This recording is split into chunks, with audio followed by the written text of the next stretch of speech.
so that they can have both gasoline and propane and natural gas, and regular gasoline and electric, I think, is a kind of a combination to try to conserve and save money. Yes, ma'am, over here. Just very quickly, I think one of those other outlying services that's already in place is this thing called the North Buncombe Trailblazer, which is mountain mobility, but it only goes to Weaverville. And it's in the back of this magazine that you're handing out tonight, so. If there's a demand to come, to come this way, then it's on the back of this. Yeah. It goes by the Weaverville Shopping Center and into North Asheville is kind of what it runs to.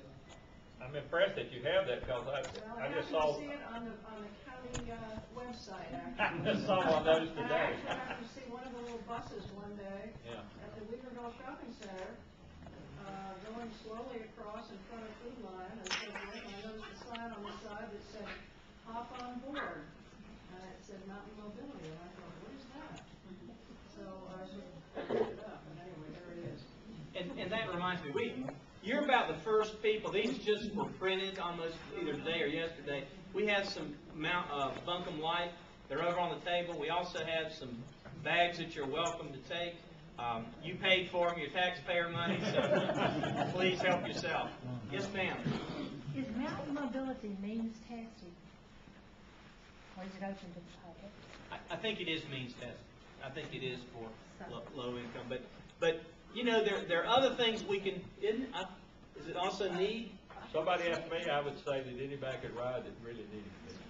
Are there two different programs? Because I know there's a senior program that's for mountain mobility, and that one is means tested. But what I'm hearing from you, There's one for people with who have needs, special needs, disabilities, etc. You know, there's special mountain mobility buses for that. because I've seen mountain mobility out here, and I thought maybe it was somebody who was disabled that needed to ride in.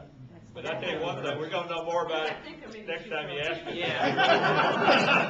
Good question. Let's find out. I think that I saw the same bus probably Melinda saw at the Newstock Eagles one day, and the lady was parked, and I was like, Melinda, like, what is this? And she said, well, you can go. Yeah, we've seen it in Weaverville. In Weaverville, she said anybody can I ride. might be mistaken on that. There might be some programs for means tested, but it may be. Yeah, Blue Jackets. David, I heard you talking a while ago about the zoning, and I've heard all three of you talk about that you wanted to work with the people. Now, don't you think it'd be much more fair for the communities that we live in, for the community to decide whether we just zone this, or we let you five people sit up there and tell us what to do? Now, which is the best? You're looking at 5 people compared to thousands of people in Buncombe County. Now, I'd like to know what you think about that. I'll be glad to answer. I'll just tell you my philosophy about it. It's a great question. It's the same reason that we elect the county commissioners at large. It's our history. Now, in North Carolina, we elect a person, and that person does judgment. If you don't like them, that person doesn't get elected next time. Some states, like California, Oregon, they have referendums, and they're binding referendums, so anytime you got a question, that's binding on the politicians.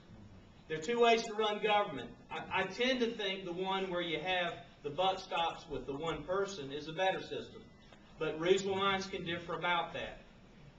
Why do I think it's important? I just think you want to get ahead of development, and if you don't, you know, things like concrete plants can come right next to your neighborhood, and it's not a scare tactic. Ask the folks in Weaverville. I mean, it could happen there, and they're fighting in court about that permit now. I just think that most people that we've talked, I think it's a split. I'm not going to tell you everybody. I bet if you voted here, you'd probably have a split, and I respect that. But I think most people want to have some say in what your neighborhood looks outside your 4 corners of your property. And we're not going to do zoning like the city does. We'll never do that because it's not needed out here. You just don't have the problems you do in the city and the need for it. But do you need to have some protection from things like the things we've got a moratorium on right now, like slaughterhouses, like concrete plants, like, you know, some people like a racetrack, but maybe not next to your house. You know, shooting galleries, you like a shooting gallery, but maybe not right next to, in the middle of your neighborhood. Just some things like that. That's the kind of thing we had in place before the Court of Appeals said we messed up on our procedure. So it's a great question, and I respect people that have different points of view on it, but my view is that the buck stops here. And we've got to decide what this place is going to look like, and I think that's one thing we need, and I think our commission is ready to go forward.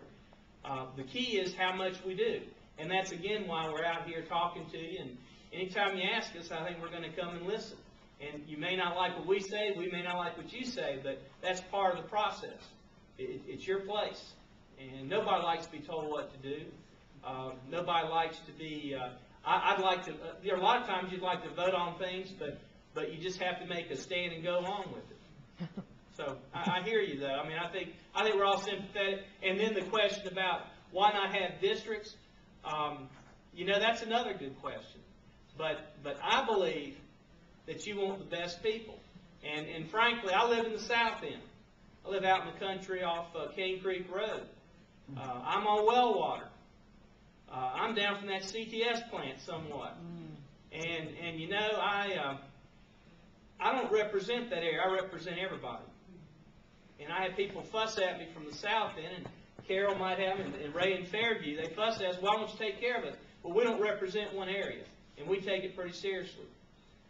I don't think I've ever had a meeting like this in Cane Creek area, because they don't meet like you do. So I guess it's a different philosophy. That's just the way we do it here. A lot of counties do it different ways, and there's always suggestion that we ought to go with districts. But I think you give up a lot if you do that, and then you're talking about Weaverville and Barnesville getting together with